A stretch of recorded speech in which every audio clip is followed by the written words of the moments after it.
Good morning, everyone. I am Sakshi. And I am Husanpreet. We are students of Aryabhatta International School of Grade Plus 1 Science. Today we are here to throw light on topic debate. Will you explain, Husan, what is debate? Yes, of course. Debate is a type of speech which has two sides, one for the motion and second against the motion. We had organized a debate competition on topic, should students use AI tools? We would like to invite our participants for the topic. In a world where a single click gives you the knowledge of centuries, should students be banned from using it or should we embrace it? Respected judges, teachers, and my fellow debaters, I am Ardas. And I, Jasmeet. Today we stand here for the motion that yes, students should be able to use AI tools. Respected judges, teachers, and my fellow debaters, I, Avneet Kaur, and I, Anshpreet, stand against the motion. Should students be allowed to study using AI tools? AI has become an integral part of our life. It makes study as well as our life easier. Not every student can afford tuitions. AI is low cost or free. It is like giving a student a live teacher 24/7, no matter the... My opponent said not every student can afford tuitions. But I want to tell her not every student can afford mobile phones, tabs, laptops, which increases inequality. Apart from this, over-reliance on AI can hinder the development of essential skills like critical thinking and analysis. I want to tell my opponent that books give the content, teachers guide it, but AI simplify it, explain it over and over again without getting tired.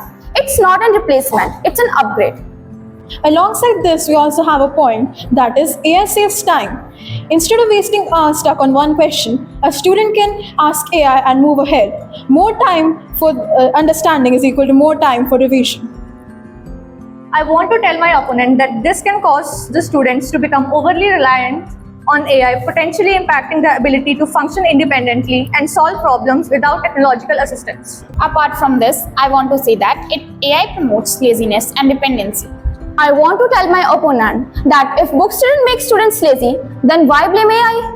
It depends on the student, not on the tool. There are 30 to 40 minutes per class, and in those 30 minutes, not every teacher can handle every single student's doubts, especially if the student is shy or needs extra attention. I want to ask my opponent that should we replace school with video tutorials then? Speed is not the goal, understanding is. Real learning takes time. Last but not the least, I want to conclude that for a society, we need people with emotions, not only with information or mere data. AI is a man-made technology which can't teach humans how to live in a society. Students should not be allowed to use AI tools because it can make them lazy, reduce original thinking, and lead to cheating. Learning should be done by understanding, not by depending on the machines. Thank you. AI is not the enemy, ignorance is. Let's not fear technology, let's learn to use it properly. In the end, we would like to conclude our argument with the fact that allowing students to use AI means allowing them to learn fast and embrace the future that is already here. Thank you and have a wonderful day ahead.